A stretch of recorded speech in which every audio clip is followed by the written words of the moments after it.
Fiquemos em pé e vamos ler 2 Reis, capítulo de número 6. Quero ler apenas alguns versículos com os irmãos. E disseram os filhos dos profetas a Eliseu: Eis que o lugar em que habitamos diante da tua face nos é estreito. Vamos, pois, até o Jordão e tomemos de lá, cada um de nós, uma viga, e façamos ali um lugar para habitar ali. E disse ele: Ide. E disse um: Serve-te de ires com os teus servos. E ele disse: Eu irei. Verso de número 4. E foi com eles, e chegando eles ao Jordão, cortaram madeira. E sucedeu que, derribando um deles uma viga, o ferro caiu na água. E clamou e disse: Ai, meu senhor, porque era emprestado. E disse o homem de Deus: Onde caiu? E mostrando-lhe ele o lugar, cortou um pau e o lançou ali, e fez-o nadar o ferro. E disse: Levanta-o. Então ele estendeu a sua mão e o tomou. Que Deus continue falando conosco, digam amém. Podem sentar, meus irmãos. Estamos bastante estamos felizes, porque até aqui o Senhor tem nos ajudado. E esse texto fala-nos sobre alguns momentos, um momento importante, do qual quero compartilhar um pouquinho com vocês.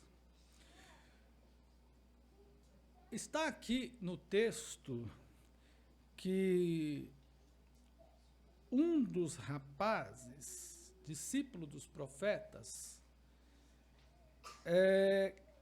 propôs para Eliseu a ampliação do lugar onde eles estavam estudando. Os irmãos sabem que aquele lugar era uma escola de profetas, e a escola de profetas, a Bíblia fala de Samuel, e a Bíblia fala também de Elias e Eliseu. Eram os profetas dos quais a Bíblia liga diretamente à escola de profetas. E nós estudamos, os alunos que passaram pelo livro de teologia, profetas maiores e menores, mas precisamente os profetas maiores, nós estudamos lá que a escola de profetas era uma escola ampla. Que sentido? Não que ela fosse o prédio grande, até porque aqui está dizendo que não. Mas podemos pensar no número de profetas. Quantos discípulos de profetas foram devorados pelo animal, pela ursa, né? Pelos ursos que saíram do mato quando Eliseu amaldiçoou os jovens? A Bíblia fala de vários. Então não era uma escola pequena. Era uma escola aparentemente com um número muito bom de estudantes. Estudamos também que essa escola concentrava aquelas pessoas da região que tinham esse dom, ou pelo menos apresentavam essa vocação para o ministério profético. E lá eles recebiam estudo de conteúdo interdisciplinar e transdisciplinar. Então, eles tinham visões distintas da sociedade, eram instruídos em vários temas e assuntos da época, não só religioso. Daí você pode perceber por que os profetas aparentavam ser muito inteligentes. E eles foram mesmo. Se você olhar para Isaías, ele está junto ao rei. Se você olhar para Daniel, ele está na corte. Se você olhar, que era nobre, se você olhar para Ezequiel, também esteve na corte e outros também. Então eles tinham essa versatilidade, eles tinham condições de conversar em qualquer lugar, com qualquer público. Essa não é uma tarefa fácil. Falar com pessoas de diferentes posições social é difícil, porque a linguagem muda. A linguagem do homem do campo é diferente. Ele fala a mesma coisa do que o outro vai falar, mas ela é diferente do que a linguagem de um juiz. O juiz, por exemplo, você vê o juiz falar, quase você não entende. Um pesquisador, da mesma forma. Se você vai ouvir um pesquisador falar, as coisas são diferentes. Eles estão falando, talvez, do mesmo tema, mas a linguagem é diferente. E assim, os profetas recebiam instruções de diferentes áreas do conhecimento. E por isso eles eram assim. Não eram do nada. Apesar que tinha alguns profetas que não tinham tanto conhecimento assim, pelo menos eles não aparentam ter, mas mesmo o pouco conhecimento que a gente observa no histórico dos profetas, dá para ver que os caras, desculpe a expressão, eram bons demais. Eles eram muito bem preparados. Muito bem preparados. Então a escola de profetas era uma escola rigorosa. Era uma escola que exigia bastante, que aplicava bastante. E eu fico aqui pensando, tem alguma coisa chiando aí que eu não sei o que é. Eu fico pensando como deveria ser ou ter sido estudar com Samuel ou com Elias, que também teve esta função de ser um dos professores da escola de profetas. Bom, deveria não ser fácil. Afinal de contas, irmãos, eles estiveram e continuam onde estão. Na Bíblia, pelo menos, quando a gente fala de Samuel, a gente fala de Eliseu, quando a gente fala de Elias, né? Mudei a ordem aqui, Elias e Eliseu. Nós estamos falando, quando a gente fala de Daniel, de Isaías e de outros, de João, apóstolo, que também foi um profeta, nós podemos dizer assim, estamos falando de gente de alta patente. E isso tudo dentro de um ambiente, irmão, que já naquela época era chamado e considerado e tido por uma grande parte da sociedade, às vezes até pelo rei. Até o rei considerava os profetas e a escola de profetas dessa forma, como gente sem conhecimento, sem cultura ou qualquer coisa semelhante. Bom, então pensando nisso, dá para imaginar o número de pais, né, e de pessoas que queriam indicar os seus filhos, que percebiam nele alguma tendência, como eu falei no início da pregação, uma tendência de enviar esse filho para a escola de profetas. Vocês podem ver, por exemplo, pelo desejo, né, de Ana. Apesar que Ana, a Bíblia não há registro de que antes de Samuel tivesse a escola, mas vamos imaginar que existia, então a gente pode pensar o seguinte: Ana entrega o seu filho para ser conduzido. Se não tinha escola de profeta, já tinha escola sacerdotal. E ela entrega o seu filho para ser criado por Eli. Nós, de forma bastante depreciativa, a gente fala da vida de Eli, porque não cuidou dos seus filhos e tudo mais. Mas quando eu olho para Samuel, eu penso o inverso disso. Eu falo, Eli foi muito bom. Pelo menos para fazer um profeta, porque Samuel foi um grande profeta. Bom, então imagine os pais querendo levar os seus filhos para essa escola de profeta. Enviar os seus filhos para lá. O pai percebe que o filho tem uma característica que ele tem uma vertente, então ele encaminha o seu filho para a escola de profeta. E a escola provavelmente, irmão, já que estamos falando de um país e de uma comunidade que é totalmente, ou pelo menos o berço das religiões, se assim a gente pode falar, o judaísmo, aquela região é o berço das grandes religiões. Tanto o judaísmo quanto o cristianismo e o islamismo nasceram lá. Então você pode imaginar que o fluxo de pessoas para aquela escola deveria ser muito grande.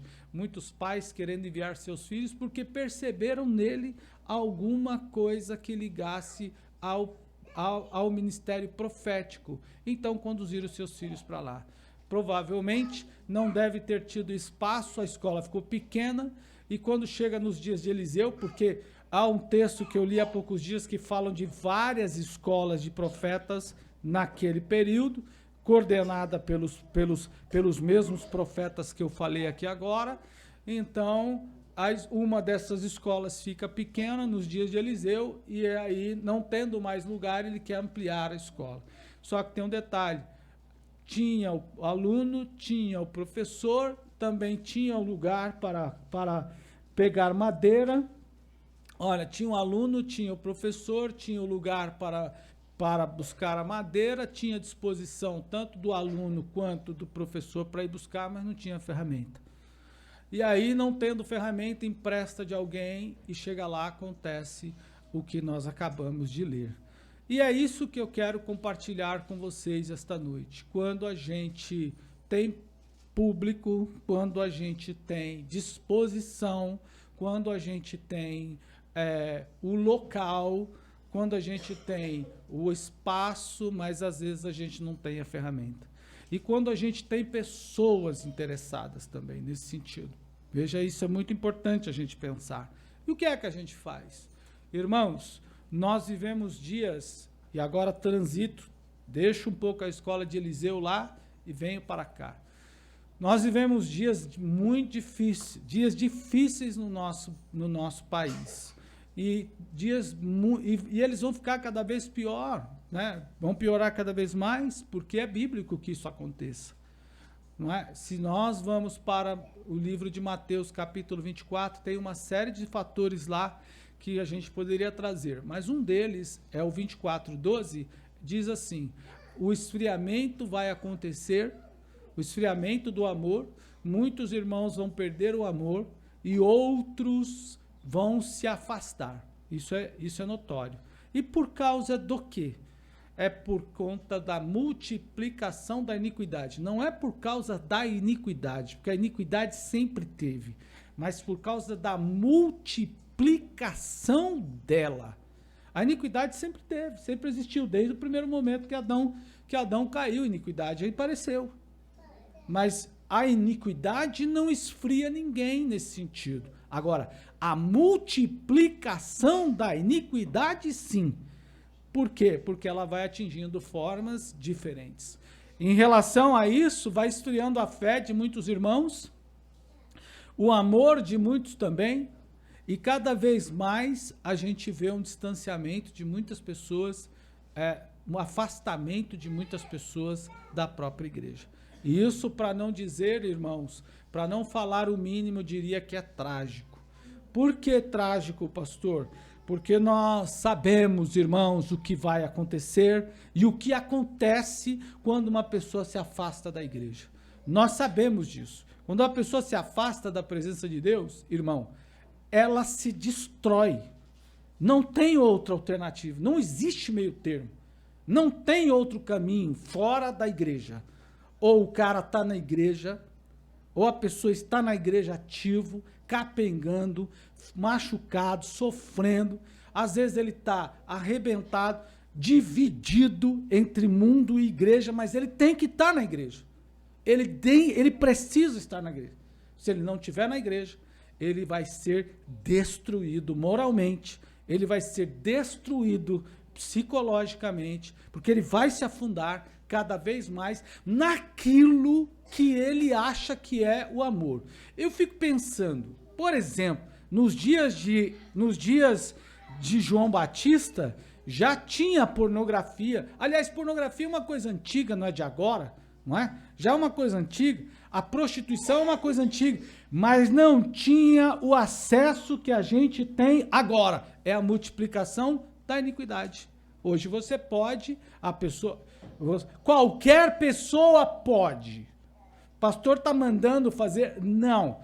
Paulo diz, posso todas as coisas, mas nem todas as coisas me convêm. Qualquer pessoa que quer ter acesso, tem acesso. Agora, deve fazer? Não, logicamente, porque vai se tornar um escravo. Hoje você tem essa facilidade, por exemplo, de acessar isso no seu equipamento, dispositivo eletrônico, que naquela época não tinha. É a multiplicação da iniquidade. E é exatamente as múltiplas formas que a iniquidade, quem não sabe o que é pecado, as múltiplas formas do pecado é que faz com que a pessoa, ela escapa de um aqui, mas acaba caindo em outro ali. Escapa de um ali e acaba caindo de lá. É difícil a gente escapar de todas as ciladas que o diabo faz e tenta e propõe diariamente, para não dizer dioturnamente, para nos pegar. Só tem uma forma da gente escapar das garras da iniquidade, irmão. É estando na igreja, na presença de Deus, reunido com os irmãos, debaixo do sangue de Jesus, escondido na cruz, comendo da palavra e bebendo do Espírito Santo. Fora disso, o cara cai mesmo. E não cai, pastor Marcos, eu congrego em casa sozinho. Isso é mentira, como nós estudamos hoje. Não tem como o indivíduo congregar em casa. Ele não congrega, porque a mão nunca será mão fora do corpo. A mão fora do corpo é um órgão morto. O crente fora da igreja é morto. O crente fora da igreja já morreu. Então, o único lugar em que nós conseguimos, mas pastor, estar vivos e ativos na igreja, na presença de Deus, é na igreja. Mas pastor, eu estou frio, eu estou acabado, eu não tenho vontade, eu não tenho prazer, eu estou arruinado, eu estou em pecado, eu estou pecando, eu estou de todo jeito. Ainda assim, você precisa estar na igreja, porque uma hora ou outra, o Espírito de Deus te pega e muda a vida de uma vez por todas. Fora disso, não tem jeito. Não tem jeito. Eu não acredito, e eu vou hoje não só não acreditar, como eu vou desclassificar todo tipo de crente que não congrega. Não é crente. Deixou de ser. Crente precisa estar na igreja. Trabalhador que não trabalha é trabalhador? Esportista que não pratica esporte é um esportista? Como é que o crente consegue ser crente sem congregar? Nós criamos muitas mentiras e ficamos alimentados nelas. Não é verdade. Nós não conseguimos congregar. Se eu não for ajudado por você e você não me ajudar, a coisa não vai. Não funciona. E a igreja não pode ser alguém, não pode ser um organismo que rejeita, por exemplo, recuperar o próprio membro doente. Irmão, tem dia que a gente tem uma ferida na língua, ou uma ferida na boca, ou uma ferida em qualquer parte do corpo. Esses dias aparece aqueles negócios aquela casquinha no pé, que dá de ácido úrico, aqueles negócios. E esse dia eu futucando uma daquela casquinha, puxei. E rasgou o pé. Não é? Puxei e rasgou o pé. Fiquei quase 10 dias com aquele negócio machucado debaixo do pé. Falei, será que isso aqui vai sarar, não? Outro dia fui escovar o dente e percebi, de manhã. Falei, será que a Mancida me deu um murro na boca? Porque eu tô com um corte aqui enorme. Ué, da onde surgiu isso aqui? E aí, não é? E de repente, amanheci assim, mas no anoitecer já não estava mais daquele jeito. já desapareceu. Olha como o corpo recupera a própria parte do corpo que está ferido. Assim é a igreja. A igreja recupera o crente que também está machucado. A igreja recupera, o músico recupera o músico. O obreiro recupera o obreiro. A criança recupera a criança. E assim vai indo. E a gente vai vivendo de recuperação. A gente vai vivendo dessa forma. Um recuperando o outro. E é esse processo que fez e faz com que a igreja continue crescendo. Mas tem um detalhe. A igreja, irmãos, eu ainda estou na igreja, daqui a pouco eu volto para o texto de Eliseu. A igreja, ela precisa estar preparada para receber diferentes tipos de público. Ela não pode pensar que só vai receber aqui, por exemplo, público de um perfil. William Joseph Seymour, vocês sabem quem foi o pregador americano que praticamente Deus utilizou para promover o avivamento da Rua Azusa. Escutem, ele era baixinho, ele era negro, ele era cego de um olho. Hoje eu nem sei mais se a gente pode falar negro ou se fala preto, tá mudando as coisas, tá tudo mudando agora. Mas de toda forma, ele era cego de um olho, ele era baixinho, ele era negro e vivia numa sociedade de alta discriminação. Acontece, irmão, que lá em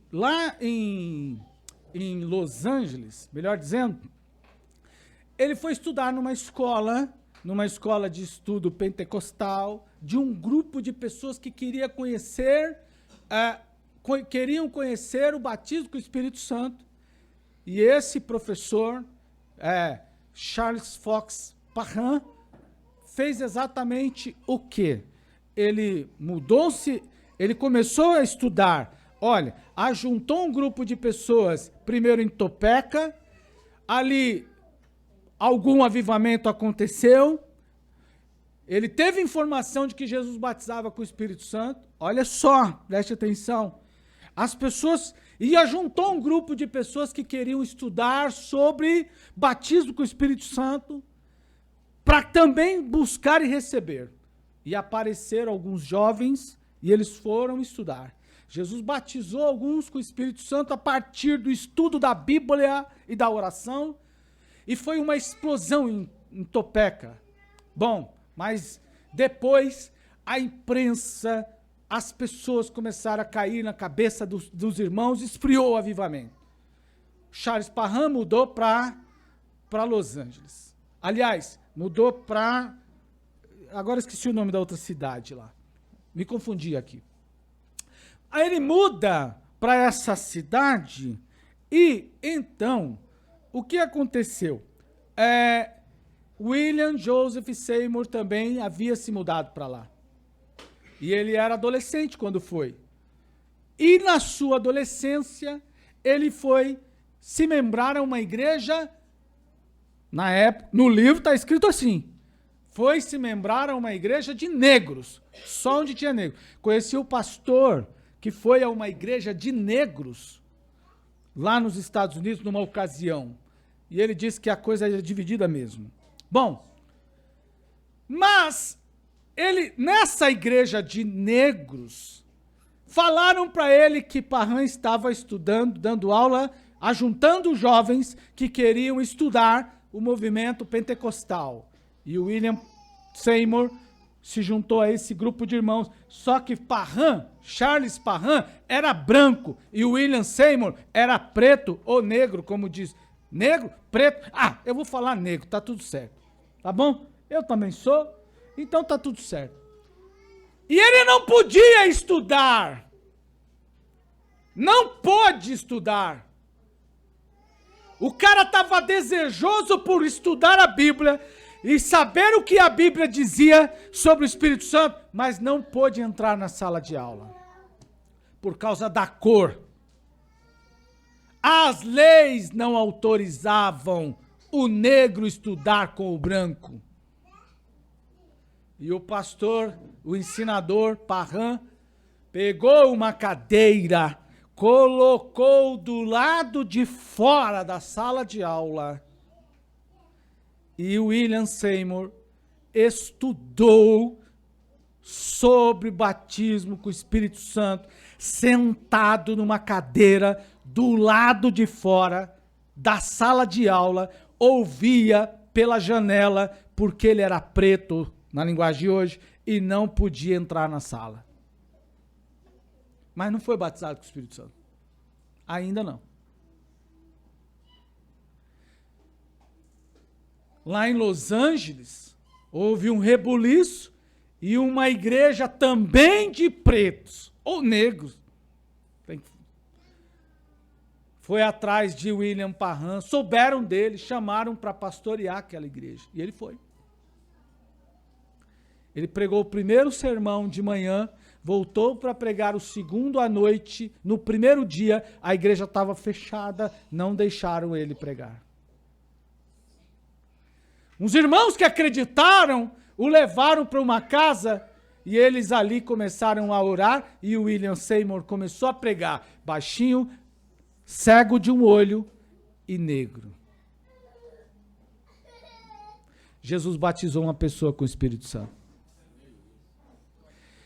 A notícia correu, as pessoas começaram a fluir, porque eles primeiro começaram a estudar. Repitam comigo, a estudar. A notícia correu, foi tanta gente para lá, eles mudaram uma segunda vez, para um segundo prédio. Nesse segundo prédio, foi tanta gente afluindo para aquela casa, que a varanda, construída sobre casa de madeira, não é? A varanda juntou o peso das pessoas todas que estavam lá, desesperadas por aprender sobre o Espírito Santo, e a casa, bum, cedeu. No chão, afundou a casa, buf. Saíram dali, foram para um prédio de uma igreja para o prédio de uma igreja na rua Azusa, número 312. E então as pessoas começam a fluir para aquele lugar para aprender o batismo, sobre o batismo com o Espírito Santo. Olha que coisa interessante como é a igreja. Ajunta pessoas de todo jeito. E o que me chama mais atenção é que depois do batismo com o Espírito Santo, a igreja que o William Seymour começou a batizar, irmão, não era uma igreja só de brancos e nem uma igreja só de negros.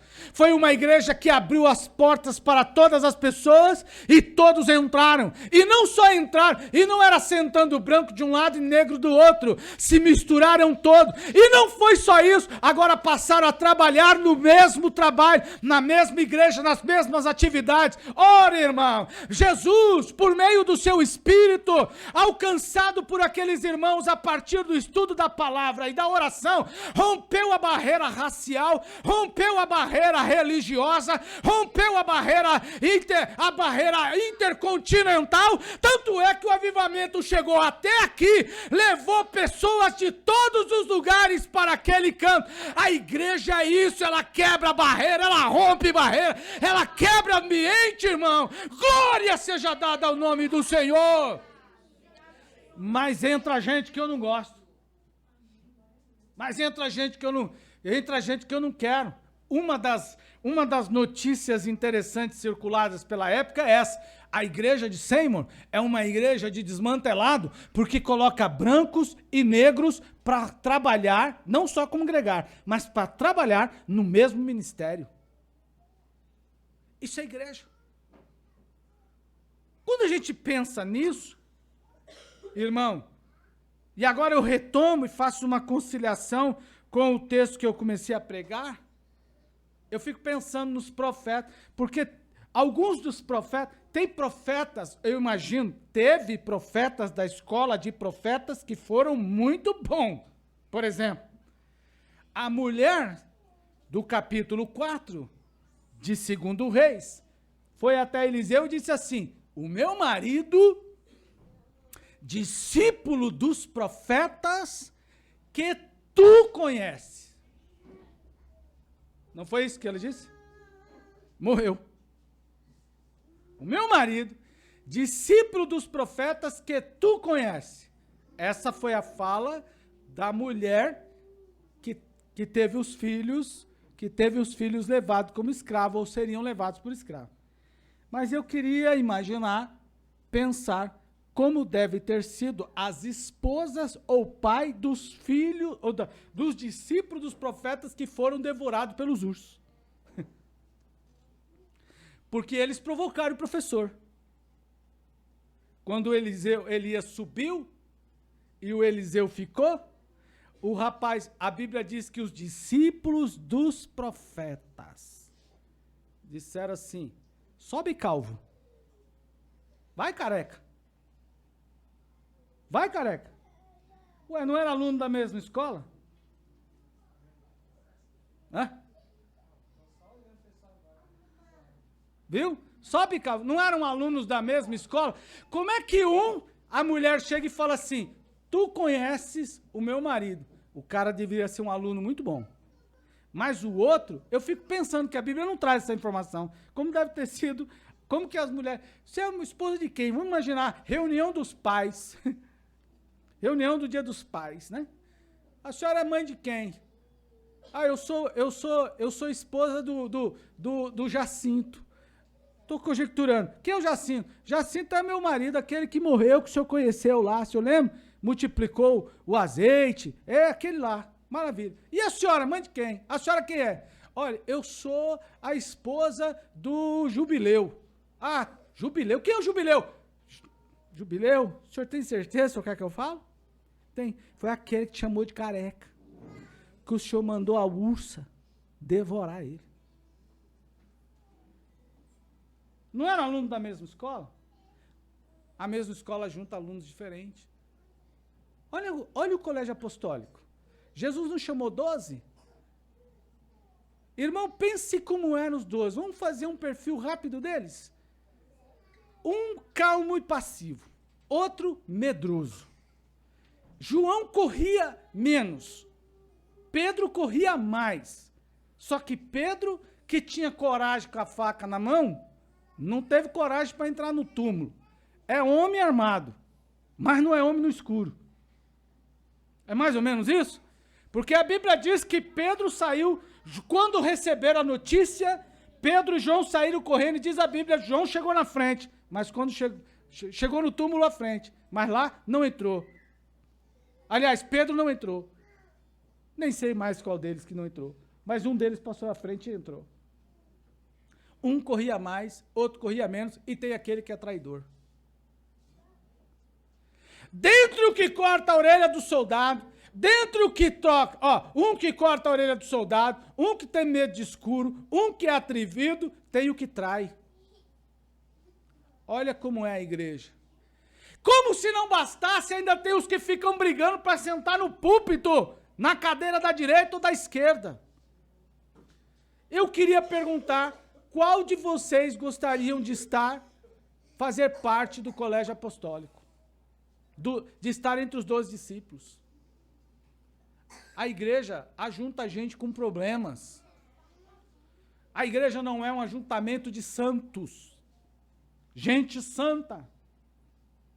A igreja é ajuntamento de pessoas problemáticas, de pessoas com dores, de pessoas com sofrimento, de pessoas assoladas pelo pecado, esfriadas muitas vezes pelo próprio pecado, atingidas de alguma forma pelo pecado, e vem ao culto para pedir graça de Deus. E aí às vezes chega alguém e fala assim: mas esse, mas aquele, mas aquela, mas aquele está na igreja do pastor, mas aquela está desse jeito, mas aquele está desse jeito, aquele está desse jeito. Olha, eu estou junto com a irmã Cida, junto com você, junto com o outro, e todos nós, num só clamor, pedimos ao Senhor, todos os dias: Senhor, perdoa nossos pecados, nos purifica por tua bondade e misericórdia, nos limpa com a tua graça e nos prepara para morar no céu. Mas de toda forma, irmão, É nesse batido que a igreja cresce. É desse jeito que a igreja cresce.